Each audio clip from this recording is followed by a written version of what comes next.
वाले हैं, अब वो सिस्टम को ही डसने लगे हैं। मुलाजिमों की ईमानदारी जानलेवा साबित हो रही है। ऐसे में सवाल उठना लाजमी है कि क्या सियासत की शह पर फल फूल रहा है ये अवैध खनन का कारोबार? क्या लचर कानून भी अवैध कारोबार के लिए जिम्मेदार है? क्या नेताओं की वजह से खनन माफिया हुआ है बेखौफ? जनता मांगे जवाब में आज बेलगाम बेखौफ माफिया पर चर्चा, लेकिन उसके पहले 10 बड़ी खबरें। मध्य प्रदेश में बेलगाम बेखौफ रेत माफिया, शाहजहां अधिकारी समेत सिपाहियों पर बरसाए पत्थर। जाबरा में पटवारियों को कुचलने की कोशिश, जनता मांगे जवाब में आज इसी पर चर्चा। सिंहस्थ के वैचारिक महाकुंभ में आएंगे प्रधानमंत्री नरेंद्र मोदी। मुलाकात कर सीएम शिवराज ने दिया न्यौता, योजनाओं और विकास की भी दी जानकारी। निगम मंडल में नए चेहरों की नियुक्तियों का सीएम रमन सिंह कर सकते हैं ऐलान। नए चेहरों को लेकर नेताओं की संगठन बैठक में बन चुकी है सहमति। छत्तीसगढ़ में नान घोटाला मामले में ईओडब्ल्यू को 2 आईएएस अफसर छोड़कर राज्य सरकार ने दी दोषी अधिकारी कर्मचारियों के खिलाफ चालान पेश करने की अनुमति। मामले में 17 अधिकारी और कर्मचारी हैं आरोपी। रायगढ़ में बीजेपी विधायक ने उड़ाया प्रधानमंत्री के विकास के दावे का मजाक। फेसबुक अकाउंट पर पोस्ट किया विकास का कार्टून। मामला बढ़ने पर कहा था फेक थी आईडी। सतना रेप पीड़ित से हमीदिया हॉस्पिटल मिलने पहुंचे नेता विपक्ष सत्यदेव कटारे। अस्पताल में हाथ पैर बांधकर हो रहा है इलाज। सीएम हाउस के बाहर की थी खुदकुशी की कोशिश। हेलमेट न पहनने वालों और अनफिट बसों पर चला गृह मंत्री गौर का डंडा। कई के काटे चालान, बचपन के दोस्त को भी नहीं छोड़ा। पुलिस को दिए कार्रवाई के निर्देश। रायगढ़ में पूर्व विधायक की गुंडागर्दी। विधायक ने अपने गुंडों के साथ थानेदार समेत पुलिस स्टाफ की जमकर की धुनाई। विधायक के खिलाफ केस दर्ज। छत्तीसगढ़ में मेडिकल प्री परीक्षा में नकल पर व्यापम की सख्ती। हाफ शर्ट या टी शर्ट में ही परीक्षार्थी दे सकेंगे एग्जाम। 11 जून को होगी मेडिकल प्री परीक्षा। और न्यूज एक्सप्रेस के हाथ लगी अहम खबर। एसआई नमिता साहू पर वरिष्ठ अधिकारियों के खिलाफ साजिश रचने के आरोप। नमिता ने दिलाई कई मामलों में फर्जी गवाहियां।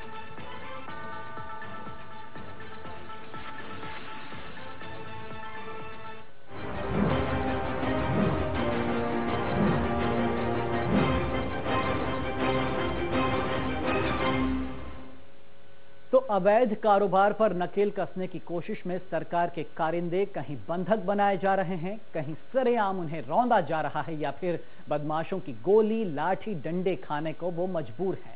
सत्ता का गुरूर अब मगरूरी में तब्दील होता जा रहा है। जो अधिकारी अपना ईमान और जमीर बेचने को राजी नहीं, वो माफिया की आंखों की किरकिरी बन गए हैं। पहले आईपीएस नरेंद्र कुमार की हत्या, उसके बाद मुरैना में डंपर से कुचले जाने के बाद बड़े बड़े दावे किए गए थे। माफिया पर लगाम लगाने की कस्में खाई गई, लेकिन नतीजा वही ढाक के 3 पार।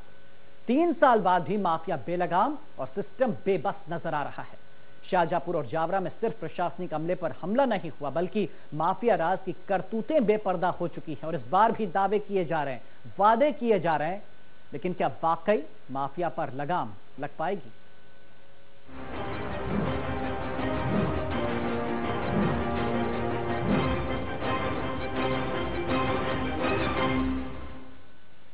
यूं कहें कि बिल्कुल घुन की तरह प्रदेश की नैसर्गिक संपदा को चट कर रहे खनन माफिया मध्य प्रदेश में बेलगाम साबित हो रहे हैं।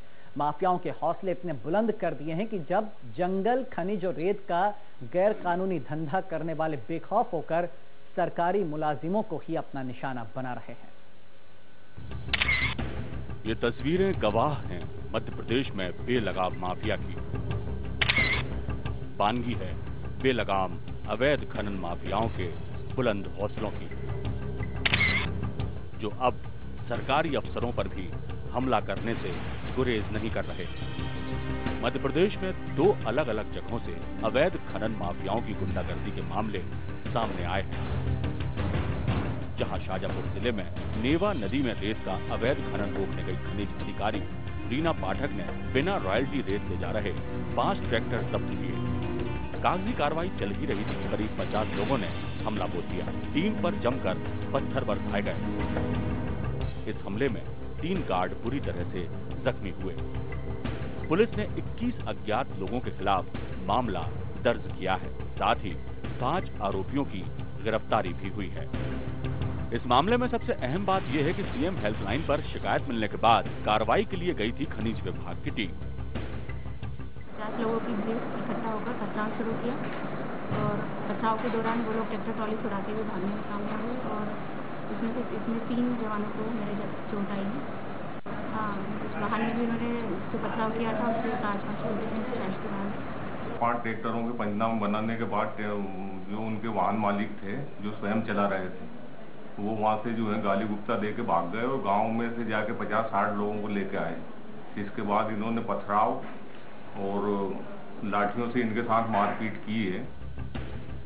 उधर रतलाम के जावरा में चंबल नदी में अवैध रेत खनन रोकने गए एसडीएम और उनके दल पर रेत माफिया ने हमला बोल दिया। एसडीएम और तहसीलदार के साथ ही 10 पटवारी भी मौके पर गए थे। माफिया ने पटवारियों को रौंदने की भी कोशिश की थी। इस हमले में 2 पटवारी घायल हुए हैं। पुलिस ने 9 लोगों के खिलाफ केस दर्ज किया है। इस मामले में एक आरोपी की ही गिरफ्तारी हो पाई है। पुलिस का कहना है कि देर रात हुई इस कार्रवाई में प्रशासन का दल पुलिस को साथ लेकर नहीं गया था। पुलिस ने जेसीबी और 6 डंपर जब्त किए हैं। हो रहा है जिस पर टीम गई थी, वहाँ के एसडीएम साहब और तहसीलदार साहब और पूरी टीम थी, टीआई रिंगनौद गए थे और अंधेरा काफ़ी था और वहाँ जाके जब इन लोगों ने कार्रवाई शुरू करी तो वहाँ पे काफ़ी बड़ी मात्रा में आरोपियों के द्वारा कार्रवाई की जा रही थी रेत उत्खनन की। तो जिस पे आरोपी भगदड़ मची और इनके द्वारा पथराव किया गया। इस पथराव में 2 पटवारियों को चोट आई हुई है और इसके आधार पर 307 का प्रकरण कायम कर रहे हैं। 4 जेसीबी मशीन जब्त हो गई है, 6 ट्रैक्टर ट्रॉली वहाँ पे जब्त हुए हैं और एक आरोपी को घटनास्थल से पकड़ा गया है। उसकी निशानदेही पे अभी तक 8 से 9 लोग नामजद हो चुके हैं और पुलिस सभी को शीघ्र से गिरफ्तार कर रही है। मध्य प्रदेश में बेलगाम माफिया पर जहां सरकार बैकफुट पर है, वहीं कांग्रेस ने मोर्चा खोल दिया है। कांग्रेस का आरोप है कि बीजेपी की शह पर खनन माफिया फल फूल रहा है। एक महिला अफसर के पास और कुछ अफसर के पास कुछ घायल भी हुए हैं। ये मध्य प्रदेश में माइनिंग माफिया का एक और नया नमूना है। मुरैना में हुआ, आईपीएस मारा गया, फिर सिपाही मारा गया, और जगह हो रहे हैं।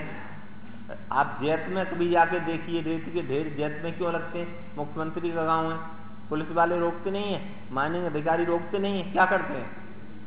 जैत में रेत के ढेर लग रहे हैं, क्यों? और 2-3-4 साल से लग रहे हैं। तो माइनिंग माफिया के हौसले इतने बुलंद है। जब जब कार्रवाई होगी इसी तरीके से ये लोग ये करते हैं, लेकिन उसके बाद भी पूरी तरीके से मध्य प्रदेश सरकार अलर्ट है। हम लोगों ने कार्रवाई की और उसके बाद त्वरित कार्रवाई करते हुए पुलिस ने गिरफ्तारी भी की है, मुकदमा भी दर्ज हुआ है और एक भी इस तरीके के असामाजिक तत्व को नहीं बख्शा जाएगा। मध्य प्रदेश में माफिया पहले भी कहर बरपा चुके हैं। एक आईपीएस अफसर और एक कांस्टेबल शहीद हो चुके हैं। इसके बाद भी माफिया पर लगाम लगने की बजाय उनके हौसले और भी बुलंद होते जा रहे हैं। हर बार माफिया पर कड़ी कार्रवाई का भरोसा दिलाया जाता है, लेकिन वो और बेलगाम हो जाते हैं। ऐसे में सवाल उठना लाजमी है कि क्या सियासत की शह पर ही पनप रहा है खनन माफिया, और माफिया के आगे क्यों बेबस है प्रशासन? शाजापुर से एक्सप्रेस रिपोर्टर आशीष निगम, रतलाम से अमित निगम के साथ भोपाल से सुधीर दंडौतिया। तो जब बेलगाम हो रेत माफिया, सरकारी मुलाजिमों पर हो हमले, तो सवाल उठते हैं, क्या मध्य प्रदेश में बेलगाम हो चुका है खनन माफिया? माफिया के सामने क्यों बेबस है प्रशासन? किसकी शह पर हो रहा है अवैध खनन? तो एक बार फिर वक्त आ चुका है उस जड़ में जाने का कि आखिरकार ये हमले क्यों नहीं रुक रहे हैं और क्यों इस तरीके से बेखौफ हैं, बेलगाम हैं ये खनन माफिया मध्य प्रदेश में। इस मसले पर बात करने के लिए हमारे साथ मौजूद हैं बीजेपी विधायक चौधरी मुकेश चतुर्वेदी जी। बहुत स्वागत है। रिटायर्ड आईएएस ऑफिसर डीएस राय साहब हमारे साथ मौजूद हैं, बताएंगे कि आखिर व्यवस्था क्यों लचर हो जाती है इन खनन माफियाओं का। और साथ ही साथ विशेष टिप्पणी के लिए मौजूद हैं वरिष्ठ पत्रकार राजेश सिरोठिया जी। आपका दोनों का बहुत बहुत स्वागत है। सबसे पहले मुकेश जी, जाहिर सी बात है 12 साल से प्रदेश में आपकी सरकार है, क्या हो रहा है? ऐसा लग रहा है कि मध्य प्रदेश पनाहगार बन चुका है इन खनन माफियाओं की। किसी से नहीं डरेंगे, जो पकड़ने आएगा उसे रौंद देंगे, कुचल देंगे, मार देंगे, हमें किसी का डर नहीं है। क्यों आखिरकार इतना बेबस है आपका प्रशासन, आपकी सरकार? नहीं, बात प्रशासन की बेबसी की नहीं है, बात यह है कि जो कार्रवाई करता है तो इस तरह के वो होते हैं। पहले कांग्रेस शासन में अवैध खनन होता था, कार्रवाई नहीं होती थी, क्योंकि प्रशासन पूरा सत्ता के चंगुल में था और वो कोई कार्रवाई नहीं करते थे। लेकिन चूंकि हमारी सरकार में कार्रवाई होती है, और कार्रवाई जब होती है तो थोड़ा बहुत तो प्रतिरोध होता है, जो माफिया होता है वो प्रतिरोध करता है। तो ये उसी की वो है कि कार्रवाई जो हो रही है, जब आप कार्रवाई करेंगे तभी प्रतिरोध होगा, जब कार्रवाई नहीं करेंगे तो कैसा प्रतिरोध होगा? लेकिन मुकेश जी, ये आराम से, मतलब या तो आप यूं कह रहे हैं कि ठीक है छोटी मोटी घटना हमला हो गया तो कोई बात नहीं। नहीं, मैं ये नहीं कह रहा हूं कि छोटी मोटी घटना, हाँ, निश्चित रूप से घटना बड़ी है, अच्छी नहीं है, नहीं होना चाहिए। लेकिन मैं ये भी कह रहा हूं कि प्रशासन सतर्क है, सक्रिय है, शासन सक्रिय है, इसलिए इस तरह से हो रहा है। अगर शासन वहां नहीं जाए तो इस तरह की घटना ही नहीं हो। जितने बड़े पैमाने पर खनन हो रहा है, क्या आप मानते कि उतने बड़े पैमाने पर कार्रवाई भी हो रही है? निश्चित रूप से आप ये देखिए कि कांग्रेस के समय जो कलेक्शन होता था खनन से, आज की स्थिति में सरकार को खनन से लगभग उससे 100 गुना ज्यादा, नहीं उससे ज्यादा रेत निकाली भी जा रही, नहीं रेवेन्यू ठेकेदार आ चुके हैं, उससे ज्यादा खदानें बांटी जा चुकी, उससे ज्यादा नदियों का दोहन करने की अनुमति दे दी गई है सरकार। मैं भिंड जिले से आता हूं, आप विश्वास रखिए उस समय भी, कांग्रेस के समय भी इतना ही खनन होता था, और कांग्रेस के जो वहां विधायक थे, आज भी हैं विधायक, वो उस समय भी इतने ही सक्रिय थे और आज भी वो खनन कर रहे हैं, अवैध खनन कर रहे हैं, और उस समय भी कर रहे थे। तो ऐसा नहीं, उस समय प्रशासन कार्रवाई नहीं करता था, आज शासन की सख्ती से प्रशासन कार्रवाई कर रहा है, तो थोड़ा बहुत प्रतिरोध जो होता है उसमें इस तरह की घटनाएं हो जाती। नहीं, लेकिन प्रतिरोध में हावी तो वो दबंग हो रहे हैं, पूरा का पूरा गांव मिलकर हमला कर रहा है। ऐसे आपके जो ईमानदार अधिकारी, मैं यहाँ पर जोड़ना चाहूंगा, ईमानदार अधिकारी जा रहे हैं कार्रवाई करने के लिए, क्योंकि आरोप लग रहे हैं कि माइनिंग ऑफिसर से लेकर जिले के पुलिस अधिकारियों से लेकर कई बड़े पदों पर बैठे अफसर, सबकी मिली भगत से माइनिंग का एक काला कारोबार चल रहा है, खुलेआम आंख मीचकर सब कोई देख रहा है।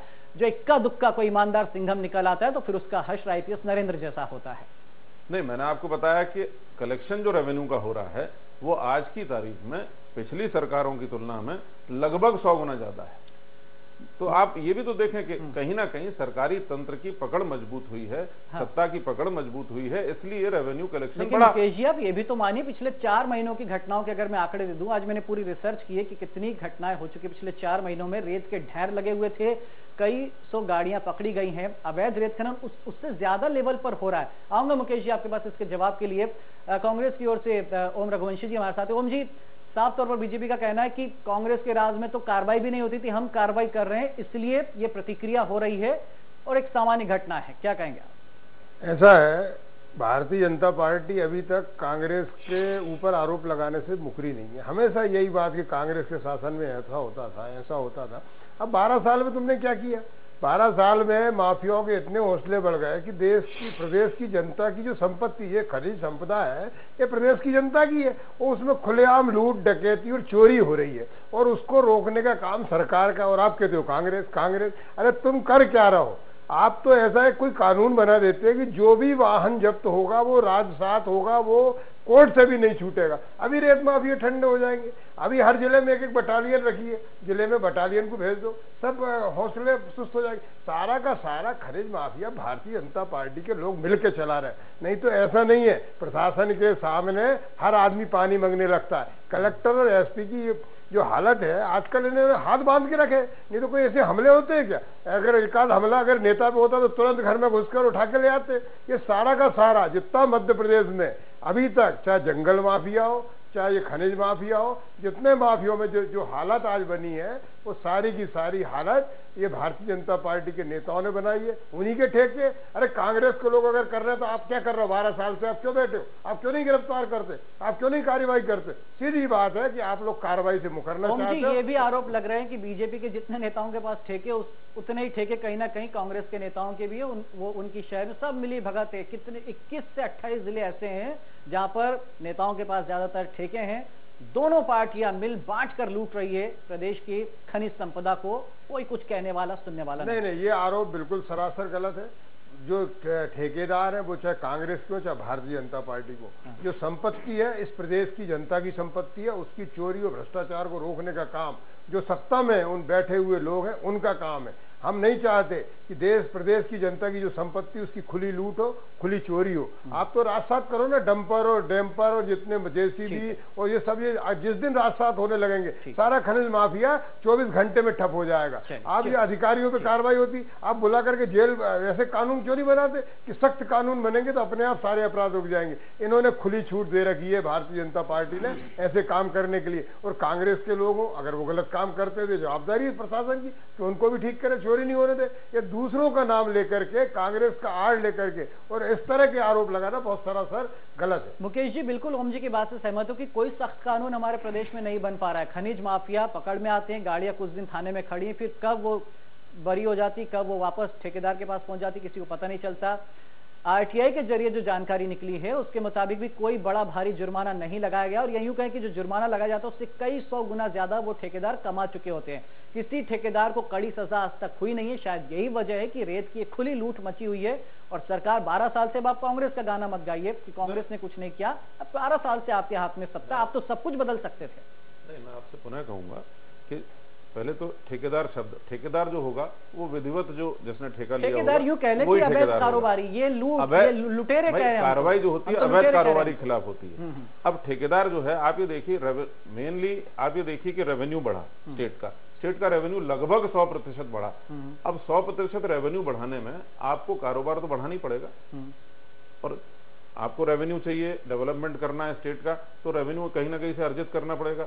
अब जब आप रेवेन्यू अर्जित करते हैं और थोड़ा बहुत अवैध कारोबार जो होता है उसको रोकने के लिए अमला जब जाता है, तो इस तरह की कुछ घटनाएं जो नहीं होनी चाहिए वो हो जाती हैं। बात जो ओम जी ने कहा कि हमारे समय ऐसा नहीं होता था, ओम जी के समय मैं बता दूं, शराब, तेंदुपत्ता, रेत, सब एक कॉकस बना हुआ था, और गिनती के 4-6 लोग थे जो पूरे प्रदेश को चलाते थे, और ऊपर की सत्ता से लेके नीचे तक जुड़े ये लोग, मात्र 4-6 लोग पूरे प्रदेश को चला रहे थे। अब उस पर आप अनावश्यक जबरदस्ती का आरोप लगाने का कोई औचित्य नहीं है, और उन नामों को खोलने का भी कोई औचित्य नहीं है। सब चीजें आपके सामने हैं, सब जानते हैं। आज सिर्फ ये देखना है कि भाई खनिज निश्चित रूप से इस प्रदेश की जनता का हक है, इस प्रदेश की जनता की पूरी उस पर काबिज होने का हक है, लेकिन कहीं ना कहीं सरकार को रेवेन्यू इन चीजों से अधिक मिलता है। बार बार आप रेवेन्यू की, ठीक है, रेवेन्यू एक अपनी अलग जगह मसला है मुकेश जी, लेकिन बड़ा सवाल यह है कि इन लुटेरों को खुली छूट जो मिल गई है, शायद वो इतने बेलगा, हम आपसे सवाल करें कि एक घटना से आप पूरे प्रदेश को मत जोड़िए। एक घटना ने 2 महीने पहले मुरैना में प्रदेश को मत जोड़िए, आप डिस्ट्रिक्ट वाइज आंकड़े निकालिए, हर डिस्ट्रिक्ट में रेवेन्यू बढ़ा है। चलिए मुकेश जी, 1 मिनट रोकना चाहूंगा, तरीके से बढ़ा है। एक आंकड़े ग्राफिक्स आपको दिखा देते हैं कि इससे पहले कब खनन माफिया ने कितने हमले की, शायद तब आप बात अच्छे तरीके से समझ पाएंगे कि अगर आप हो तो रेवेन्यू के आंकड़े भी दिखाएं। बिल्कुल नहीं, रेवेन्यू की आड़ में हम अधिकारियों को मरने तो नहीं दे सकते ना। मैं ये नहीं कह रहा हूं। चलिए पहले आंकड़े देखें। रीवा के सिरमौर में खनिज माफिया ने मुरम लाल बजरी का अवैध उत्खनन करने गए एक पुलिस अधिकारी को जेसीबी से कुचल कर मारने की कोशिश की। अधिकारी ने बामुश्किल एक गड्ढे में कूदकर जान बचाई। 5 अप्रैल 2015 मुरैना में रेत माफिया ने पुलिस कांस्टेबल को डंपर से कुचलकर हत्या की। 25 मार्च 2015 होशंगाबाद के मालाखेड़ी क्षेत्र में अवैध रेत परिवहन करने वाले कुछ लोगों ने महिला खनिज अधिकारी अर्चना चौधरी पर हमला किया। 23 जनवरी 2015 रेत का अवैध परिवहन रोकने पर खनिज माफिया ने खनिज निरीक्षक पर पथराव कर दिया। खनिज निरीक्षक ने भागकर अपनी जान बचाई। 18 दिसंबर 2014 बालाघाट में महिला खनिज निरीक्षक पर कार्रवाई के दौरान डंपर चढ़ाकर उन्हें कुचलने की कोशिश की। 11 दिसंबर 2014 इटारसी में खनिज विभाग की टीम पर माफिया ने हमला किया। 2013 में मुरैना के सराय छोला थाने की पुलिस ने अवैध खनन में लगे कई वाहन पकड़े तो माफियाओं ने थाने पर ही हमला कर दिया। 2012 में आईपीएस नरेंद्र कुमार को मुरैना में खनन माफिया ने ट्रैक्टर से कुचलकर मार दिया। ये चंद आंकड़े हैं मुकेश जी, आप कह रहे थे कि एक घटना से इस तमाम चीजों को ना जोड़ करके देखें, क्या कहेंगे? कितने आंकड़े थे, कितनी घटनाएं थी 12 साल के पीरियड में, कितनी घटनाएं थी? 12 नहीं, ये 2012 से 2015 के बीच की केवल 3 साल में। सूरत अभी भी नहीं बदली। अभी सवाल देखिए, मैं कह रहा हूं कि जब कार्रवाई कुछ होती है तभी इस तरह की घटनाएं होती हैं। इस तरह की घटना निश्चित रूप से निंदनीय है, नहीं होना चाहिए, और इस पर कड़ी से कड़ी कार्रवाई होना चाहिए। लेकिन इस पर यह कहना कि प्रशासन कुछ कर नहीं रहा, शासन कुछ कर नहीं रहा, तो इस तरह का आरोप लगाना गलत है। चलिए, शासन जो कुछ कर सकता है सब कर रहा है। ठीक है। पूर्व IPS ऑफिसर DS राय साहब हमारे साथ हैं, उनसे जानते कि क्या मजबूरियां होती है प्रशासनिक अधिकारियों के अमले की, आखिर क्यों वो चुप्पी साधे बैठा रहता, फिर अचानक से जब कार्रवाई होती तो इस तरह के हमले होते। राय साहब, क्या मजबूरियां होती हैं प्रशासनिक अमले के सामने? देखिए, मैं शुरू से थोड़ा बताता हूँ। राज्य सरकार को अपनी आय बढ़ाने के लिए विभिन्न प्रकार के स्रोतों का तलाश करना चाहिए, करती है, इसमें कोई शक नहीं। चाहे वो जंगल कटवाना हो या शराब के ठेके हों या कॉमर्शियल टैक्स हो या माइनिंग से होने वाली आय हो, परंतु इन सब आयों को का कहीं ना कहीं संबंध जिन चीज़ों से होता है, जैसे पर्यावरण। तो माइनिंग का अपन रेवेन्यू बढ़ाएं, बहुत अच्छी बात है, परंतु उसका पर्यावरण पे इम्पैक्ट भी है जो हमको दिखना चाहिए। उदाहरण के लिए आज कल परसों में रघुराज रमन जो RBI के गवर्नर हैं, उन्होंने कहा है कि विकास का संबंध पर्यावरण और इकोलॉजी से होना चाहिए। तो हम रेत निकालें या कुछ भी निकालें, पेड़ काटें, पहली बात प्रशासन पर किसी चीज का दबाव नहीं होना चाहिए। होता है, आज मैं तो काफी साल से रिटायर हो गया, अब मैं नहीं कह सकता, परंतु प्रशासन पे कोई दबाव नहीं होता। यदि प्रशासन काम करना चाहे तो उसको रोकने वाला कोई नहीं है, या तो फिर उस अधिकारी का ट्रांसफर कर दीजिए। यदि कलेक्टर सख्ती कर रहा है या SDM सख्ती कर रहा है, आपको पसंद नहीं है, उसका ट्रांसफर कर दीजिए। परंतु उसको किसी भी कर्मचारी को मरने के लिए, मार खाने के लिए या कुचले जाने के लिए छोड़ना या इसके साथ ये घटना होना, एक कर्मचारी पर घटना शासन पर हमला है। चाहे वो माइनिंग इंस्पेक्टर हो, चाहे वो पटवारी हो, वो शासन के प्रतिनिधि पर हमला है और उसको उसी रूप में लिया जाना चाहिए। जैसा रघुवंशी जी ने कहा, यदि हम इनके ऊपर NSA लगा दें, इन सभी लोगों का जिनका नाम से FIR कटती है, यदि उन पे NSA लगा दें और उनकी जो मशीनें हैं या उनके जो वाहन हैं उनको हम जब्त कर लें, तो निश्चय ही इसमें फर्क पड़ेगा। पहले भी इलीगल माइनिंग होती थी, परंतु जहाँ तक मैं कलेक्टर सीहोर था जहाँ से रेत, नमदा जी की रेत निकलती है। मैं कलेक्टर रायसेन था जहाँ से पत्थर के पट्टियाँ निकलते हैं, और मैं कलेक्टर रीवा भी था जिसके बारे में अभी बताया गया। मैं कलेक्टर बैतूल भी था जहाँ पर कोयले का खनन होता है। परंतु मैं अब ये नहीं कि अपनी तारीफ कर रहा, परंतु उस समय हम लोग काम करने के लिए बहुत स्वतंत्र थे। हम एक बात और, यदि प्रशासन की इच्छा शक्ति हो और पीछे से राजनीतिक सपोर्ट हो तो हिम्मत नहीं है किसी आदमी की जो हमारे कर्मचारी को। राय साहब, आपको नहीं लगता कि शायद वो प्रशासनिक राजनीतिक सपोर्ट ही नहीं मिल पा रहा है? क्योंकि कई खुद मुकेश जी इस बात को कबूल कर रहे हैं कि हाँ, कई नेताओं के होते हैं, अवैध तरीके से ये उनके डंपर चलते हैं, ट्रक चलते हैं, रेत का खनन चलते रहता है, और इसलिए शायद घबराते हैं, पुलिस वाले बचते हैं कि हाथ डालेंगे तो भी कुछ होना तो है नहीं। देखिए, नेताओं का और दूसरे लोगों का भी होता होगा, जो पहले से बिजनेस करते आ रहे हैं उनका तो रेत का ठेका होगा या किसी भी ठेका होगा, हो सकता है नेताओं का भी हो, परंतु किसी का भी ठेका हो, एक माइनिंग के रूल्स होते हैं। हमने इस जगह आपको दी, उस जगह आप रेत निकालिए, उतनी मात्रा में निकालिए, जो निकाले उसकी रॉयल्टी आप पटाइए, उसके बाद उसका परिवहन ट्रांजिट पास लेके करिए, किसी को कोई दिक्कत नहीं। आप दिए गए स्थान के अलावा दूसरे स्थान से रेत निकालेंगे, दिए गए स्थान पर यदि रेत नहीं हो तो आप कहीं और घुस जाएंगे, उसके बाद आप रेत निकालेंगे 10 ट्रक और उसको पर्ची कटाएंगे 1 ट्रक की। इस प्रकार की जो घटनाएं हैं इनको रोकना माइनिंग डिपार्टमेंट का ड्यूटी में शामिल है। तो इसलिए ये नेताओं का है। इसमें मैं अभी एक आपको घटना बताना चाहता हूँ जो मेरे साथ गुजरी। मैं भेड़ाघाट से 6 किलोमीटर नीचे नर्मदा जी किनारे का आश्रम में रुकने गया। सुबह इच्छा हुई कि वहाँ स्नान किया जाए नर्मदा जी में। हम नर्मदा जी में स्नान करने पहुंचे। आपको आश्चर्य होगा कि नदी छोटी सी रह गई है और रेत का तो पता ही नहीं। भेड़ाघाट से 6 किलोमीटर नीचे रेत का पता नहीं। ऐसी मशीनें इन्होंने निकाल ली हैं जो नदी के अंदर पानी में घुसकर और पानी के अंदर से रेत को छान कर निकालती हैं और सीधे वो JCB में उस डंपर में लोड होती हैं। तो हमको जो पर्यावरण का जो असर है उसको देखना चाहिए और इस पे सख्ती से कार्रवाई करना चाहिए। चलिए, राजेश जी भी हमारे साथ है। राजेश जी, इतने साल से आप रिपोर्टिंग करते आ रहे, कई खबरें आपने भी कवर की हैं और देखा है कि किस तरीके से ये साठगांठ का खेल भी चल रहा है। आपकी नज़र में क्या लगता है, रेवेन्यू बढ़ रहा है इसलिए इस तरह के हमले होते हैं और प्रशासन कार्रवाई करता है इसलिए इस तरह के हमले होते हैं, वरना जो खनन माफिया वो तो डरे सहमे हैं, चुपचाप बैठे हैं, कुछ नहीं कर रहे हैं? मुकेश जी के हिसाब से देखिए, आप ये बहस बहुत लंबी हो गई और मुझे बोलने का अवसर बहुत बाद में आया। तो अब मैं कह सकता हूँ कि मैंने ओम जी को भी सुना, सतदेव कटारे जी को भी सुना और अपने मुकेश जी को भी सुना और DS राय साहब को भी सुना।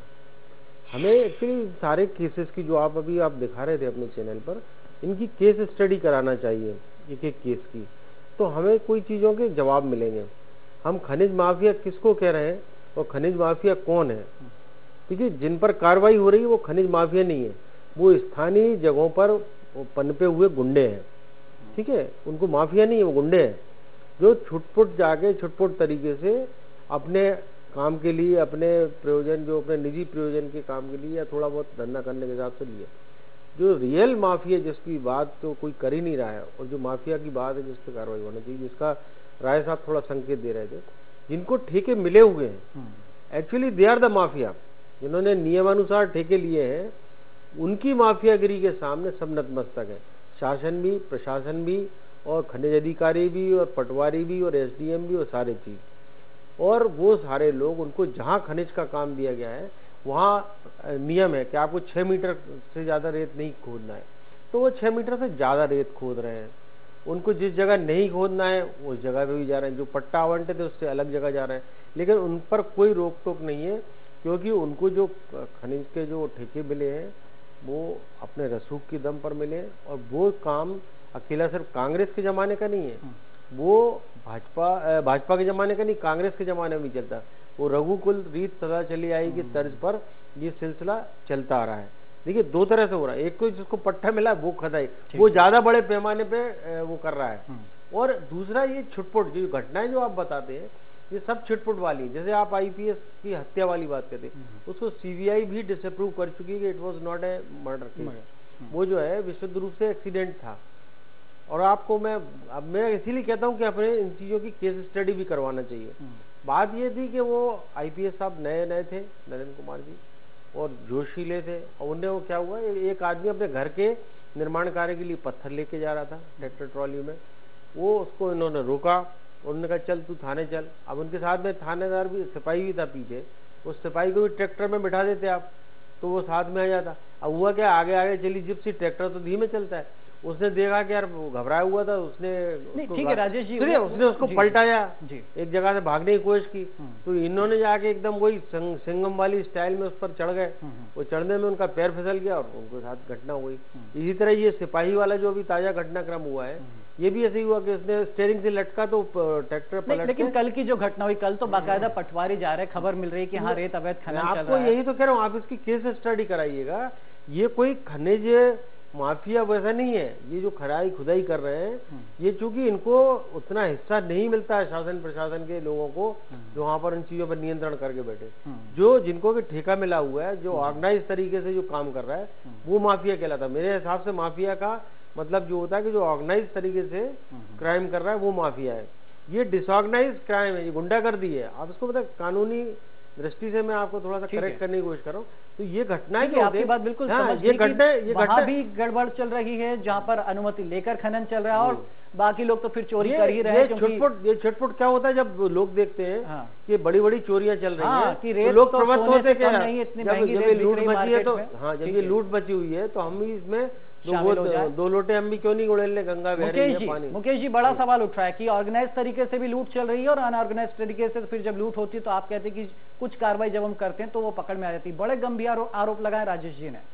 नहीं, अब उसमें राजेश जी को ये पता होगा कि इस बार जो टेंडर्स हुए हैं, जो मेरी जानकारी में है, मेरे संज्ञान में है कि ऑनलाइन टेंडर्स हुए हैं, ऑनलाइन बोली लगी, ऑनलाइन लोगों ने सब फ्री थे टेंडर लेने के लिए, बोली लगाने के लिए, और जिसने बोली लगाई, जिसकी उच्चतम बोली रही, उसको टेंडर मिले, उसको ठेका मिला। अब हाँ, ये बात बिल्कुल सत्य है कि जो मापदंड हैं, सरकारी मापदंड जो हैं, उनसे हटके ये ठेकेदार लोग अधिक से अधिक खनन करने की कोशिश करते हैं। पनडुब्बी, जैसा राय साहब ने बताया, पनडुब्बी टाइप वो बना ली गई हैं, बीच नदी में वो लगा देते हैं नाव, और नाव से वो एक पनडुब्बी मोटर से पूरा रेत बाहर कर लेते हैं, जो जलीय जीव के लिए बड़ा नुकसानदायक है। तो इन चीजों पर प्रशासन को कार्रवाई करना चाहिए, और इन्हीं चीजों पर जब कार्रवाई होती है तब इस तरह की घटनाएं राजेश जी। देखिए, जो मुकेश जी बात कर रहे हैं, मैं उससे थोड़ा सा ना इत्तेफाकी रहूंगा। देखिए, अभी राय साहब ने जो बात कही है, रघुरामन जी ने बात की कि हमें पर्यावरण को देखना है। आपको ये तय करना पड़ेगा, आपको खजाना भरने के लिए आप ये सोच रहे हैं कि जिस खदान की आपने लीज दी है और उसकी नीलामी की है, 2 करोड़ रुपए की ऑफसेट प्राइस जिसकी आपने खुद रखी, मतलब आपने तो रियलिस्टिक आकलन किया कि 2 करोड़ की रेट निकलेगी, वहां आपने 22 करोड़ और 20 करोड़ रुपए में ठेके दिए उनको, तो वो जो जिसको ठेका लिया है वो 20 करोड़ का कहां से निकालेगा? वो तो सारे नियम कानूनों को ताक में रखेगा। सवाल इस बात को कि बहुत गंभीर मसला है ये। आप सिर्फ खजाना भरने की खातिर सिर्फ ये नहीं कर सकते कि आप पर्यावरण को दरकिनार कर दें, जैसा कि राय साहब ने बताया कि नदी में से भी उन्हें निकाल लिया। देखिए, ये क्या है, ये बहुत बड़ा प्रश्न है और इस प्रश्न को बहुत हल्के तरह से नहीं लेना चाहिए। सिर्फ खजाना भरना ही सरकार का उद्देश्य नहीं है। सरकार का उद्देश्य पर्यावरण की रक्षा भी करना है, विकास करना है, लेकिन हमें पर्यावरण की कीमत पर नहीं करना है। वो उसकी जो पर्यावरण की कीमत पर करना ना, हमें अपने अधिकारी और ईमानदार जो मुलाजिम है उनकी जान की कीमत पर करना है। इस चर्चा को हम आगे बढ़ाएंगे। फिलहाल एक छोटे से ब्रेक ले उठ रहे हैं। ब्रेक के बाद कई और सुलगते सवालों को हम इस चर्चा में उठाएंगे।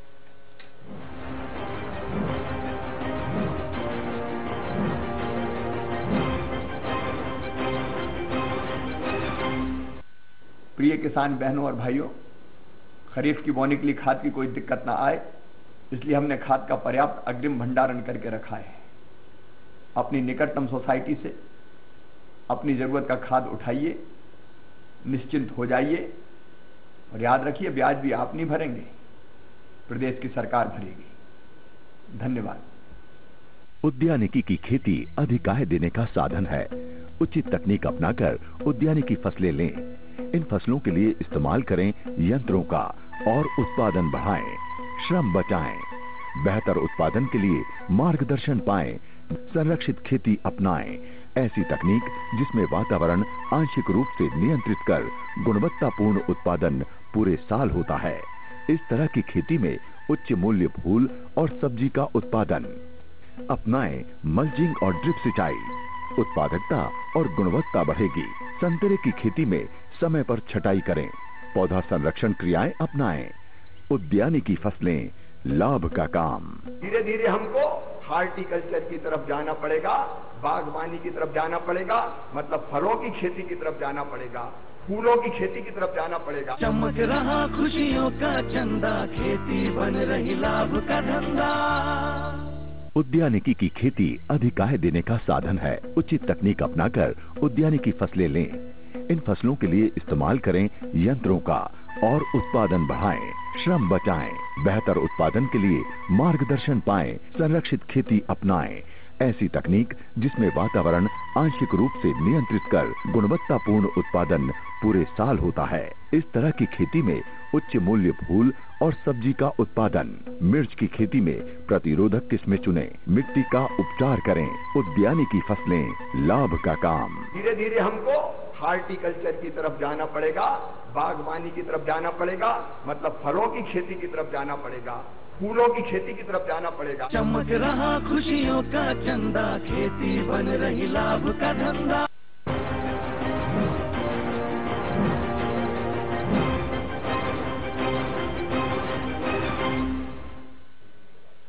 ब्रेक के बाद फिर चर्चा को आगे बढ़ाते हैं। आज चर्चा हो रही बेखौफ बेलगाम माफिया की, जिसकी अलग अलग परिभाषाएं भी इस चर्चा के दौरान सामने निकल कर आ रही कि ऑर्गेनाइज्ड और अनऑर्गेनाइज्ड तरीके से ये लूट का खेल चल रहा है। कहीं पर अधिकारी खुद आंख नीचे बैठे हैं, तो कहीं पर जो कार्रवाई की जाती है किसी के कहने पर या शय पर, तो वहां पर इस तरह के हमले होते हैं। लेकिन बड़ा गंभीर आरोप यहाँ पर प्रशासनिक अफसरों पर भी लग रहा है। राय साहब, आपके पास आना चाहूंगा, IAS अफसर हैं आप। ये जो बात निकल कर सामने आई कि ठीक है, बड़े माफिया हैं, अब ठेकेदारी की आड़ में वो ज्यादा खुदाई कर रहे हैं, ज्यादा खनन कर रहे हैं, उन पर कोई कुछ नहीं कह रहा, क्योंकि सबका हिस्सा शायद ऊपर से नीचे तक आराम से बढ़ जाता है, इसलिए कोई कुछ नहीं कहता है। और जहां इक्का दुक्का इस तरह की जो घटनाएं हो रही हैं, राजेश जी भी कह रहे थे और मुकेश जी भी उससे इत्तेफाक रखते हैं, वहां पर इस तरह के हमले होते हैं। आप क्या कहेंगे? देखिए, मैं खुद पुराना अनुभव से बता रहा हूँ, जो मैंने नर्मदा जी में देखा। जैसे शराब का बड़ा ठेकेदार होता है, उसकी मर्जी के बिना उसके दुकान के क्षेत्र में कोई आदमी अवैध शराब नहीं बेच सकता। जीप में उसके आदमी 1 किलो आदमी जाते हैं, वो शराब को पकड़ते हैं, मारते हैं, केस कराते हैं। उसी प्रकार से जिसको सिरोठिया जी ने माफिया कहा, या जिसको हम बड़ा ठेकेदार कहेंगे, वो बड़ा ठेकेदार की अनुमति के बिना जिस क्षेत्र में उसकी खदान है, कोई रेत निकाल नहीं सकता। और जो मैं अभी आपको रिविलेशन या जो आपको रहस्य उद्घाटन करने वाला हूं, जो मैंने स्वयं देखा कि जैसे कैंसर नीचे तक फैल जाता है, उसी प्रकार से रेत माफिया का ये जो भ्रष्टाचार का जो कैंसर है, ये नीचे तक आखिरी आदमी तक पहुंच गया है। जो पंचायती राज के बारे में कहा जाता था कि इसने भ्रष्टाचार को गांव-गांव तक पहुंचा दिया, वैसा ही क्या हो रहा है। जो नाव में आप रेत भर के लाइए, एक नाव रेत का 600 रुपए मिलेगा नर्मदा जी का, फिर वो डंप होगी किनारे पर, और जिसके भी वो डंपर से जाएगी जबलपुर। तो अब गांव के लोग भी रेत चोरी में शामिल हो गए, जैसा आपने सबने कहा कि सब, परंतु ये ऑर्गेनाइज्ड है। ठेकेदार की मर्जी के बिना उसके क्षेत्र में खदान। सवाल ये कि अफसर क्या कर रहा है फिर, जिस पर जिम्मेदारी है सबको रोकने की, वो क्या कर रहा है? अफसर भी कुछ मात्रा में मिले हुए हैं। हाँ। और मैं तो उनमें बधाई देना चाहूंगा, जावरा, और मैं जावरा एसडीएम भी रहा हूँ, शाजापुर में इलेक्शन ऑब्जर्वर रहा हूँ। हाँ। उन अधिकारी जिन्होंने अपनी जान पर खेल कर और रात के 10 बजे वो कार्यवाही करने का प्रयास किया, उनको तो मैं बधाई देता हूँ, उनकी हिम्मत की मैं तारीफ करता हूँ। अब जहां तक एडिशनल एसपी साहब का कहना था कि वो पुलिस को लेकर नहीं गया, किसी का कहना था, तो फिर प्रशासन का इकबाल, यदि माइनिंग डिपार्टमेंट का आदमी अपने ही विभाग की गतिविधि के लिए पुलिस को लेकर जाए तो पुलिस कहां कहां जाए? क्या हमारे पास इतनी पुलिस है? तो इसलिए ये कहना है उस विभाग का ही इतना रतबा होना दुर्भाग्य से वो दिन पे दिन कम होता जा रहा है। जिसको प्रशासन का इकबाल बोलते हैं वो कम होते जा रहा है। हमको उसको वापस पुनर्स्थापित करना पड़ेगा। एक भी सरकारी कर्मचारी पर पड़ने वाली मार सरकार अपने ऊपर पड़ने वाली मार, ये यही बात है कि अगर एक कर्मचारी पर हमला हो रहा है तो सरकार उसे अपने ऊपर क्यों नहीं हमला मानती? क्योंकि फिर बात यही कहने में आती है कि साहब अगर अपराधी नहीं डर रहे हैं प्रशासन से, पुलिस से, कानून व्यवस्था से, तो फिर क्या माने? किसका राज है प्रदेश में? दतिया से एक दर्शक है हमारे साथ, राजू जी अपना सवाल पूछिए। दीपेश जी, जो माफिया है, चाहे शराब माफिया हो, भूमि माफिया हो या खनन माफिया हो, ये पिछले 6-7 साल से प्रदेश में इतने मजबूत हो गए, इनकी जड़ें इतनी मजबूत हो गई कि इनको उखाड़ना बड़ा मुश्किल है। अभी हमारा प्रश्न थोड़ा चौधरी जी से है। चौधरी जी कह रहे थे कि किन किन प्रदेशों में उत्खनन होता है, तो चौधरी जी आप ये बता दीजिए कि किस जिले में उत्खनन नहीं हो रहा है। रही बात भिंड की, तो भिंड में तो ये स्थिति है कि वहाँ तो लोगों के खेत भी खोद दिए गए और उनका विरोध जब उस किसान ने किया तो उसमें गोली भी डाल दी गई है।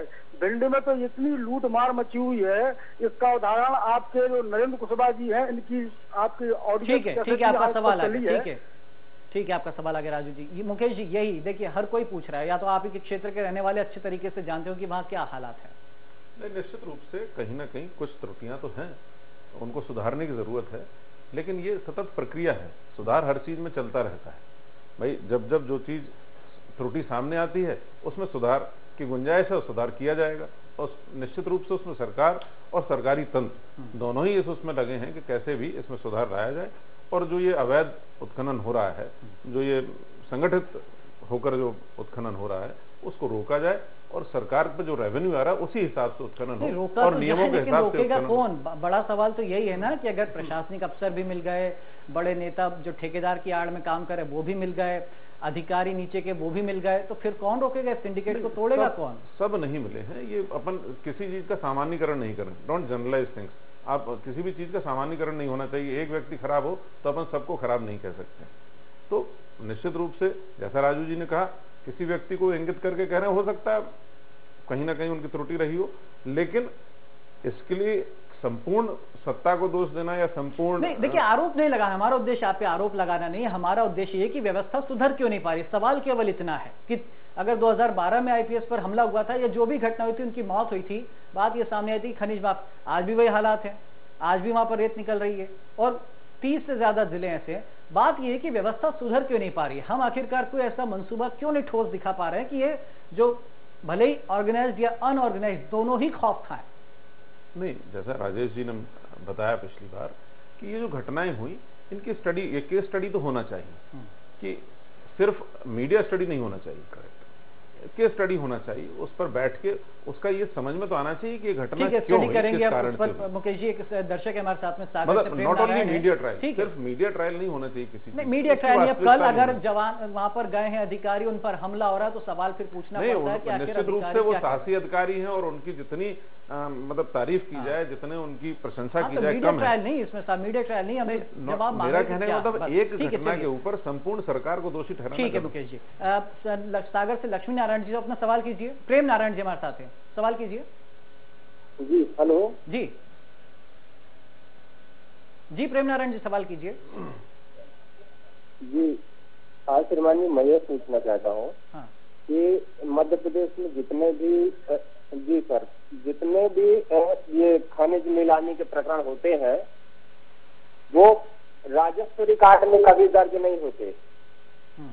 राजस्व अभिलेख में किस खसरा नंबर पे, किस अभिलेख में, किस खेत में, किस नंबर पे नीलामी हुई है, कितना रकबा नीलाम हुआ है, कितने से खनिज निकाला जाना है, ये राजस्व रिकॉर्ड में दर्ज नहीं होता।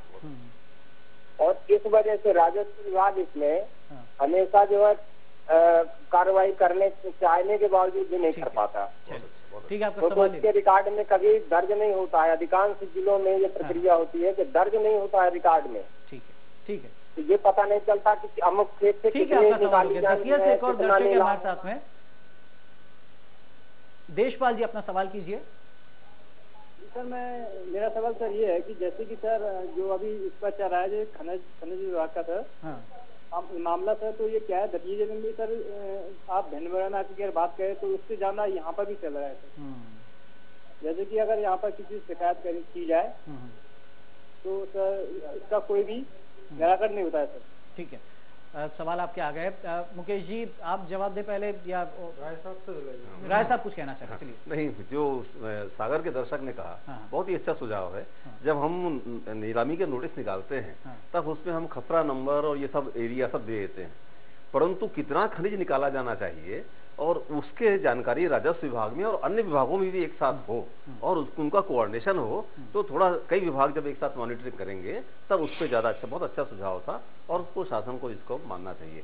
एक बात जो मैं आपके नॉलेज में लाना चाहता था, जो अभी रेत के चक्कर में छूट गई, मैं नाम नहीं लूंगा परंतु सब लोग जानते हैं कि आज से 3-4 साल पहले मध्य प्रदेश में जब सड़कें बन रही थी और बड़े बड़े डंपर पूरे जिलों में 50 जिलों में चल रहे थे, तो एक बड़ी भारी कंपनी जिसका नाम बड़े भारी नेताओं के साथ भी जोड़ा जाता था, जरा उनके द्वारा किए गई अवैध खुदाई का क्या हुआ? शिवा कंस्ट्रक्शन।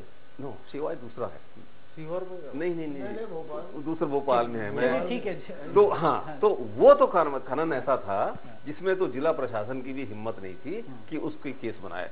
और ऐसी जितनी बड़ी बड़ी सड़कें बनी, ठेके हुए, नाम नहीं ले रहा हूँ, बस अरेरा कॉलोनी में ऑफिस नहीं, राय साहब उसमें उनकी जो खदान खोदी थी उनमें कई बच्चे मर भी गए बेचारे डूब के पानी में, ये भी हुआ। उसका क्या हुआ? ये वो मामला तो छूट ही गया है, उसका भी एक स्टडी होना चाहिए कि वो कितनी उन्होंने पेनल्टी पटाई। ये राय साहब असल में आप बिल्कुल सही बात कह रहे हैं। मामला ये हो रहा था कि जिनको सड़कों के ठेके मिले उनको उसके सड़क के आसपास मुरम गिट्टी निकालने की खुली छूट दे दी गई, और ये पूरे प्रदेश में होता रहा है।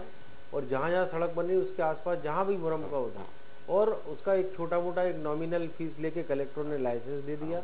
और उसके मैं वही कह रहा हूँ कि माफिया की जो समस्या है वो समझ में आ रहा है राजेश जी की, लग रहा है कि पूरे कुएं में भांग घुली पड़ी है, तो फिर क्या किया जाए। तो ओम जी 12 साल से विपक्ष में है, लेकिन ऐसा कोई दबाव सरकार पर नहीं बन पाया इस मामले को लेकर, कम से कम क्या कहेंगे इस पर? नहीं, आपको सरकार कुछ कदम तो में जिस तरह अभी कहा था, जैत में राजेश जी ने कहा था शायद राय साहब ने, कि जिस तरह ढेर लगे थे रेतों के, तो हमारे हमारे नेता जो थे, उपनेता चतुर्वेदी जी, राकेश चतुर्वेदी जी, वो भी उस समय गए थे वहां पर जैत, और सब जगह गए, बाद में कटारे जी भी गए, पचौरी जी भी गए। ये सारे लोग जगह समय समय पर जाते रहे और रेत माफियाओं के खिलाफ अपना आंदोलन बुधनी, नसरुल्लागंज सब दूर जाकर के बहुत उठाया। और उसके बाद सरकार थोड़ा बहुत चेती है, तो ई टेंडरिंग इस बार से होना शुरू हुई है। लेकिन सबसे महत्वपूर्ण बात ये है कि आप जो रॉयल्टी है, बिल्कुल रॉयल्टी करेंगे कि ई टेंडरिंग एक्चुअली जिस तरह से गलत उस पे आएंगे, एक्चुअली जिस तरह से दारू का परमिट बनता है और बगैर परमिट की दारू की गाड़ी रास्तात होती है, अगर वैसा ही कानून खनिज माफिया के लिए बना दिया जाएगा, अगर आपकी रॉयल्टी की रसीद नहीं है तो ये वाहन राजसात हो जाएगा। जब आर्थिक रूप से आदमी पर मार पड़ती है तो वो चोरी करना अपने आप बंद कर देगा। असल में सख्त कानून बनने की जरूरत है। और जहां तक बात है, तो ये हौसला अगर शासकीय कर्मचारियों का टूटता है तो निश्चित ही इसका प्रभाव दूसरे विभागों में भी पड़ेगा और प्रशासन तंत्र कमजोर होगा। तो निश्चित रूप से जो शासकीय कर्मचारी है उनको सरकार की ओर से पूरा संरक्षण मिलना चाहिए, और किसी भी तरह के माफिया अगर सक्रिय है प्रदेश में, तो जो इस प्रदेश की जनता की कमाई उसको अगर लूटते हैं तो सरकार को बहुत ज्यादा जनता की कमाई लूटती, बल्कि पर्यावरण को बहुत ज्यादा नुकसान पहुंच रहा है। एक दर्शक है हमारे साथ में, श्योपुर से बंटी गुप्ता है। बंटी जी अपना सवाल पूछिए। पूछना चाहता हूँ, जो रेत माफिया है, जो सरकार किस लिए है? सरकार को कड़ी कार्रवाई करनी चाहिए। प्रशासन का आदमी रात में पकड़ने जाता है, वो हमला कर देता है, और सरकार मौन धारण करके बैठी क्यों बैठी है? क्या उनके मंत्रियों का हाथ है क्या इसमें सर? चलिए, एक और दर्शक है खजुराहो से राजू, उनका भी सवाल ले लेते, फिर सबसे जवाब लेंगे। राजू जी अपना सवाल पूछिए। सर मेरा सवाल ये है, ये जो बीजेपी के विधायक हैं इनसे है, मैं इनसे पूछना ये चाह रहा हूँ कि 12 साल में आप ये व्यवस्था नहीं बदल पाए। ठीक है, राजेश जी, पहले आपके पास आऊंगा, फिर मुकेश जी की बात। आपने दोनों दर्शकों की बात सुनी, सब मान रहे कि लगातार अवैध उत्खनन चल रहा है, हम कई परिभाषा उस पर, लेकिन आखिर जनता ये जवाब चाहती है कि आप सरकार क्या कर रही है, अगर प्रशासनिक अधिकारी मिले तो सरकार क्यों नहीं सख्ती दिखा रही है, या क्या हो रहा है? ये कुएं में अगर भांग घुल ही गई है तो फिर इसका कोई निराकरण है आपके पास? निराकरण का जो एक अभी वो सागर के दर्शक ने बहुत अच्छी बात कही थी, और निश्चित रूप से उसकी कोऑर्डिनेशन कमेटी बनना चाहिए, लेकिन जब तक इन चीजों की क्लोज निगरानी नहीं होगी, भाई आपने जिसको ठेका दी, आपको ई टेंडरिंग में आपने ये नहीं देखा कि अल्टीमेटली ये रेत का प्रोडक्ट जो है वो एंड यूजर कौन है, उसका सबसे आखिरी यूजर तो वो है जो घर का सपना उसमें जो है मकान। अब आप मकान बनाना महंगा कर रहे हो, आपको सबको आवास देना है, आपका सपना है, सबको सपना दिखाया है, दूसरी तरफ आप घर के सपने को महंगा कर रहे हैं। आप जब जितना ये टेंडरिंग से जितनी ज्यादा है उसकी ले जाएंगे कीमत, तो उतना आप अपना खजाना भर के खुश हो लें और ये दावे कर लें कि हमने इतना कमा दिया, इतनी रेवेन्यू बढ़ा दी, लेकिन एक तो आम आदमी त्रस्त होगा और दूसरी इस तरह की प्रवृत्तियां और पनपेंगी। तीसरी चीज, जो व्यक्ति ज्यादा रेट का टेंडर लेगा वो अवैध उत्खनन करेगा, वो ज्यादा ऑर्गेनाइज वे में करेगा, और देखिए उससे पूरी साठगांठ सारे तंत्र की होती है और उसके खिलाफ कोई एक्शन नहीं होता। जो बड़े पैमाने पे कर रहा है, जो डाका डाल रहा है, उस पर कोई कार्रवाई नहीं होगी। जो छुटपुट चोरियां कर रहा है उनके साथ तकरार भी होगी। मगरमच्छों को छोड़ रही है आपकी सरकार या आपके नुमाइंदे जो भी हैं, या सरकार पर आरोप नहीं लगा रहे, लेकिन कह रहे हैं, सभी मान रहे हैं इस बात को कि बड़े मगरमच्छ सुखी हैं, और जो छोटी मोटी चोरियां करते हैं उनको पकड़ करके फिर इस तरह के या तो हमले होते हैं या फिर सरकार अपनी वाहवाही लूट लेती है। मुकेश जी, नहीं ऐसा नहीं, राजेश जी का जो कहना है, उनका ये कहना नहीं कि सरकार ऐसे लोगों को छोड़े हुए, उनका ये कहना है कि जिन लोगों ने ठेके लिए हैं वो इतनी अधिक बोली लगाकर ठेके लेते हैं और उसमें फिर वो अनियमितता करते हैं। तो कहीं ना कहीं उसमें ये कहना इनका कि सरकार उन लोगों को प्रश्रय दे रही है या उन लोगों को संरक्षण दे रही है, ऐसा ना तो राजेश जी का मंतव्य है और ना ही ऐसा जनमत का मंतव्य है। लेकिन उनका मंतव्य है कि सरकार अपनी जेब पहले भर ले रही है, फिर उसको अपने हाल पे छोड़ दे, ठेकेदार अब जहां जो मनमर्जी कर रहा है वो करे। नहीं, ऐसा नहीं, उस पर संपूर्ण निगरानी रहती है। जो निगम का जो अधिकारी होते हैं, निगम के कर्मचारी होते हैं, वो उन पर निगरानी रखते हैं। हाँ, कहीं कहीं हर चीज में आप ये तो इंडिया है, एवरीवेयर इन द वर्ल्ड, हर जगह आप इस तरह की छोटी चीजें, मतलब लोग निकाल ही लेते हैं रास्ता कुछ ना कुछ, हर चीज में कुछ ना कुछ रास्ता निकाल दिया। अब जैसे कंप्यूटर है, उसमें भी हैकर्स तो सक्रिय हैं भाई, तो उन चीजों को रोकने के लिए सतत सरकार अपनी तरफ से नियम बनाती रहती है। जैसे ई टेंडरिंग कराई अभी इस बार, तो ये भी एक उसी प्रक्रिया का अंग है कि उसमें कहीं कोई गड़बड़ी ना हो, कोई उसको इन्फ्लुएंस ना कर पाए। लेकिन उसके लूपहोल्स भी सामने आ रहे हैं मुकेश जी। टेंडरिंग में थोड़ी गड़बड़ी होती, गड़बड़ी टेंडरिंग में नहीं होती, गड़बड़ी तो वहाँ मैदान में होती है, उसके बाद शुरू होती है वो समस्या। देखिए, आप देखिए समस्या के मर्म को समझिए, सरकार को समझना चाहिए, हमें रेत को अपनी कमाई का जरिया नहीं बनाना है, हमें रेत को पर्यावरण की रक्षा करते हुए आम आदमियों को सही कीमत पर, वाजिब कीमत पर रेत मुहैया कराना है। चलिए एक दर्शक का फोन ले लेते हैं, छतरपुर से धनुराम है हमारे साथ में, अपना सवाल कीजिए।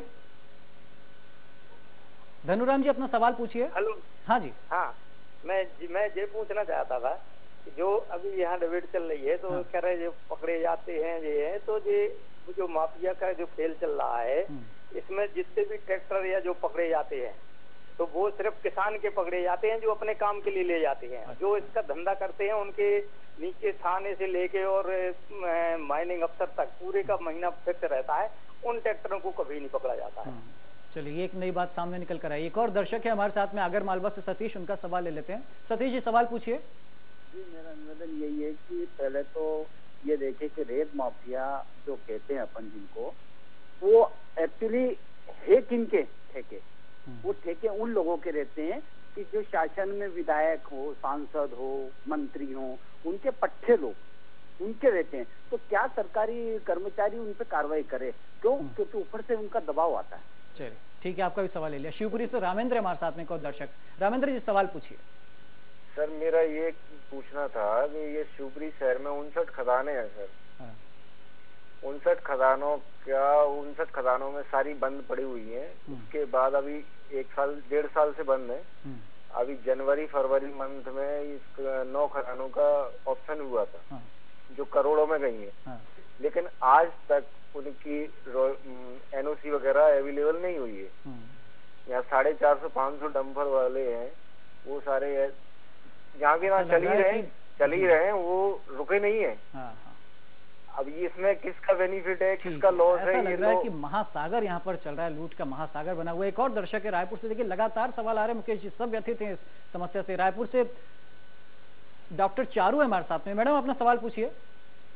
हाँ, एक्चुअली मेरा ये कहना है कि जब 2011 में आपके मुरैना में है ना, ये IPS अफसर नरेंद्र कुमार सिंह, उसको कुचल के मारा गया था। IPS अफसर की तो ये हालत है, तो आप आम लोगों को बताइए कि मतलब क्या है कि कैसा मतलब देश है, कैसा लोकतंत्र है जिसमें अपराधियों के मतलब हौसले मस्त है और जो ईमानदार कर्मचारी अधिकारी चाहे कहीं भी हो उसका काम करना मुश्किल हो गया। मतलब ठीक है, आपका सवाल व्यक्ति गोली मारना नहीं, आपको लोकतंत्र में बदलाव करना पड़ेगा। ऐसा लोग व्यक्ति गोली मारने को आदेश होना चाहिए। दूसरी बात, कोर्ट में भी क्या होता है, लोग जाते हैं कोर्ट में जरा गिरी बाद में टेक्निकल चीजों को लेकर छोड़ दिया जाता है, मतलब उनको बेल मिल जाता है। सख्त सजा के अलावा उनकी तत्काल, इसके अलावा कोई चारा नहीं है। ये कह सकते हैं कि हमारे यहाँ कानून बाद में बनता है, पहले उससे बचने के तरीके निकल आते हैं। और जैसा कि खुद राजेश जी भी कह रहे थे और मुकेश जी भी इस बात को कबूल कर रहे थे कि सब अपने अपने रास्ते खोज लेते हैं। इंडिया है, यहाँ पर सब चलता है कि तर्ज पर सब कुछ चल रहा है और शायद हम लोग सब मूक दर्शक बनकर बैठे रहने को मजबूर हैं, क्योंकि जिन पर जिम्मेदारी है कि वही अगर कुछ नहीं करेंगे तो फिर हम आप क्या कर सकते हैं। बहुत सारे सवाल है मुकेश जी, संक्षेप में क्या कोई भरोसा, कोई ठोस ऐसी बात आप कहकर जा सकते हैं इस मंच से कि हाँ आगे ऐसी बात ना उठे, या आप भी बेबस नजर ना आए, केवल ये न कहे कि रॉयल्टी बढ़ गई इसलिए सब कुछ ठीक है, प्रदेश में लूट भी मची हुई है, ये भी आप देखिए। मैं फिर पुनः दोहराऊंगा कि एक घटना से संपूर्ण प्रदेश को न जोड़ा जाए, एक या दो तीन चार घटनाओं से संपूर्ण प्रदेश को न जोड़ा जाए। प्रदेश में आप ये देखिए कि चाहे किसान हो या किसी भी वर्ग का व्यक्ति हो, उसके लिए जब आप योजनाएं लागू करेंगे तो आपको रेवेन्यू कहीं ना कहीं से चाहिए होगा। आप ये चाहें कि सिर्फ मतलब खनिज पूर्ण रूप से बंद कर दिया जाए, खनिज की रॉयल्टी ना ले सरकार, तो ये संभव नहीं है। मतलब उसको आपको चालू तो रखना पड़ेगा। उसके अलग तरीके आप निकाल सकते हैं। आप कम से कम कोई सख्त कानून तो बनाइए कि अगर रेत ठेकेदार अगर ऐसा करता है, कोई अवैध कारोबार ऐसा कर रहा है, तो हम उसको इतनी सख्त कार्रवाई करेंगे कि 100 बार सोचे ऐसी काम करने से पहले। और जो आप कह रहे हैं कि 2-4 घटनाओं से हम नहीं जोड़े, 2-4 घटनाओं से, बात यह कि अगर ये घटनाएं ना हो तो सब कुछ चुपचाप चल रहा है, किसी को कानो कान भनक नहीं लग रही कि कैसे लूट मची हुई है। लेकिन मैं वही तो शुरू में ही मैंने ये बात कही कि 12 साल पहले इस तरह की कोई घटना होती नहीं। नहीं, अब आपके हिसाब से चंद घटनाएं तो फिर हम माने कि चंद घटनाएं हो रही हैं, सब कुछ गुपचुप हो रहा था, इसलिए कोई घटना नहीं हो रही। ओम जी, एक आखिरी कमेंट आपसे। ऐसा है, पहले तो भारतीय जनता पार्टी के नेताओं को ये सीख ले लेना चाहिए कि अभी तक वो कांग्रेस के खौफ से बाहर नहीं आए। अब वो कहते हैं कांग्रेस के जमाने में ऐसा हो रहा था, वो अभी भी गुपचुप हो रहा था। अरे हम तो आपसे कहते हैं आप कम से कम एक ऐसा बनाइए वो कानून, मिसाल पेश कीजिए। सीधी सी बात है, कानून बना दीजिए कि जो भी रॉयल्टी जिसके पास होगी वो निकल के जाएगी खनिज और दूसरे जो बगैर रॉयल्टी के रहेगा उसको राजसात कर लिया जाएगा। अपने आप सब काम दुरुस्त होगा और सरकार की आमदनी बढ़ जाएगी। आमदनी की आड़ में भ्रष्टाचार को बढ़ावा देने का काम नहीं होना चाहिए। ठीक है, राय साहब एक आखिरी कमेंट आपसे, इस अंतहीन समस्या का कोई हल आपको नजर आ? मुख्यमंत्री जी ने मुख्यमंत्री बनने के बाद पहली मीटिंग अधिकारियों की ली थी, तब मैं उस मीटिंग में था। मुख्यमंत्री जी की एक बात मुझे बहुत पसंद आई। उन्होंने कहा था कि भ्रष्टाचार की गंगोत्री को, भ्रष्टाचार की गंगा को मैं गंगोत्री से ही समाप्त करूंगा। यदि ये बात लागू हो जाए तो गंगोत्री का मतलब जो है सबसे ऊंचा, सबसे ऊंचे लोग जो जुड़े हैं उन पे कार्रवाई हो जाए, फिर नीचे वाले तो अपने आप डरेंगे। दूसरी बात, जो यदि मुख्यमंत्री जी के जो फेवरेट प्रोग्राम्स हैं, लाडी लक्ष्मी, सामूहिक कन्या विवाह वगैरह, तो अधिकारी भी जानते हैं। तो यही प्रायोरिटी यदि इलीगल माइनिंग को मिल जाए और उसके खिलाफ, तो अधिकारी अपने आप करेंगे।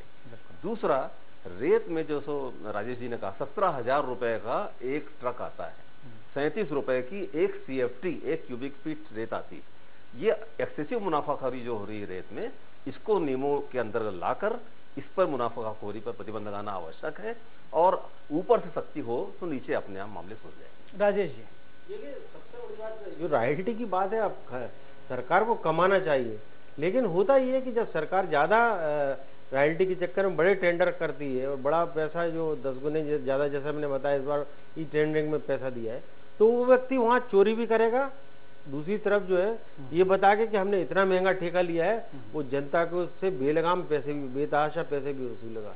ठीक, सरकार का मंतव्य खजाना भरना है, लेकिन जनहित का ख्याल रखना भी बहुत जरूरी है। ये सबसे बड़ी जिम्मेदारी है। बिल्कुल, जिस भरोसे के साथ आप सत्ता में आए, 12 साल से आप सत्ता में हैं, उस भरोसे को पूरा करना होगा, ताकि ऐसी शिकायतें ना आए कि आप नदी का दोहन कर रहे हैं, आपने पहाड़ों को मैदान में तब्दील कर दिया, आप अननेसेसरी खनिज निकाल कर बेच रहे। ठेकेदार से आपने इतना ज्यादा रॉयल्टी ले ली कि फिर वो मजबूर है गलत काम करने को। ये सिस्टम बंद होना चाहिए। बहुत शुक्रिया मुकेश जी, आप हमारे साथ इस चर्चा में शामिल हुए। हम उम्मीद कर रहे थे कि आपको ऐसा ठोस आज बात करके जाते इस मंच पर कि हाँ आगे ऐसा नहीं होगा, लेकिन आप हमें वो भरोसा नहीं दिला पाए। बहुत शुक्रिया। फिर भी ओम जी, आपने भी अपनी बात रखी। उम्मीद करते कि कांग्रेस कम से कम अपने लेवल पर अब एक बार फिर से कोई मुहिम छेड़े, कोई अभियान चलाए, ताकि सरकार भी मजबूर हो, प्रशासनिक अधिकारी भी मजबूर हो कोई सख्त एक्शन लेने को। राय साहब, आपने भी अपने अनुभव शेयर किए, बहुत शुक्रिया। और राजेश जी, आपने भी तमाम मसलों पर गहन जानकारी भी दी और बताया सुझाव कि आखिर कैसे समस्या से हम निजात पा सकते हैं। तो दोस्तों, रेत माफिया पर नकेल कसने में क्या सरकार नाकाम साबित हो रही है, या रेत माफियाओं को नेताओं की सरपरस्ती हासिल है, और सरपरस्ती भी ऐसी कि अपराध के खिलाफ जांबाजी दिखाने वाले सरकारी मुलाजिमों पर ही माफिया की मार पड़ रही है। 2012 में नरेंद्र कुमार की हत्या के बाद हाईकोर्ट ने चंबल नदी से रेत का अवैध खनन रोकने और माफिया पर नकेल कसने के लिए वहां एसएफ की एक बटालियन तैनात करने के निर्देश दिए थे, लेकिन ये प्रयोग भी नाकाम साबित हुआ और रेत माफिया पहले की तरह मजबूत बना रहा। मुरैना में सिपाही को कुचलकर मार दिए जाने के बाद भी बड़े बड़े दावे किए गए थे, लेकिन सब खोखले साबित हो रहे हैं। तो क्या राजनेताओं और रेत माफिया का गठबंधन सूबे में इतना मजबूत है कि कायदे कानून ताक पर रख दिए गए हैं? ऐसा क्यों है कि कांग्रेस सत्ता में रहे या बीजेपी, माफिया राज हमेशा कायम रहता है? ऐसे में ये कहना मौजू होगा कि एहसास बढ़ा देते हैं, हर दर्द की शिद्दत महसूस करोगे तो कसक और बढ़ेगी। मुझे दीजिए इजाजत, कल फिर जनता मांगे जवाब में आपसे होगी मुलाकात किसी ऐसे ही दहकते सुलगते मुद्दे के साथ। तब तक के लिए नमस्कार।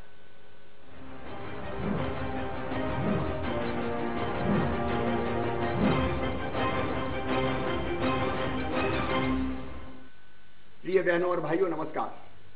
हमारे बच्चे स्वस्थ रहें और प्राण घातक बीमारियों से बचें, इसलिए विशेष टीकाकरण अभियान इंद्रधनुष प्रारंभ किया है। प्रत्येक माह की 7 तारीख से लेकर 14 तारीख तक 4 माह तक मध्य प्रदेश सरकार टीकाकरण का विशेष अभियान चला रही है। 2 वर्ष तक के बच्चों को और गर्भवती माताओं को ये टीका जरूर लगवाएं। आपके गांव, गली, मोहल्ले, टोले, मजरे, फालिया में कोई भी बच्चा ऐसा ना हो कि जिसको टीका ना लगे। आइए इस अभियान में सक्रिय रूप से भाग लें ताकि हम बच्चों की जिंदगी बचा सकें और वो स्वस्थ और प्रसन्न रह सकें। धन्यवाद।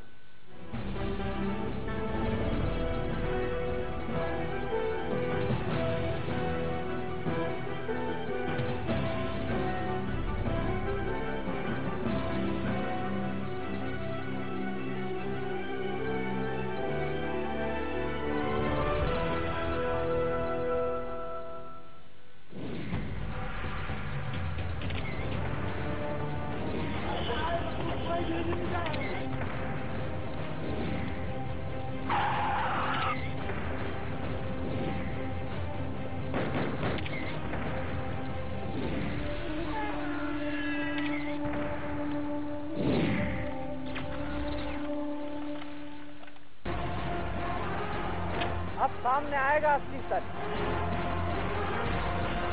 मेरी भी बात पहुंचेगी सरकार तक। हमारे हितों की भी होगी बात। अब दिखेगी हमारी भी खबर। अब हमारे फ्यूचर की भी होगी बात।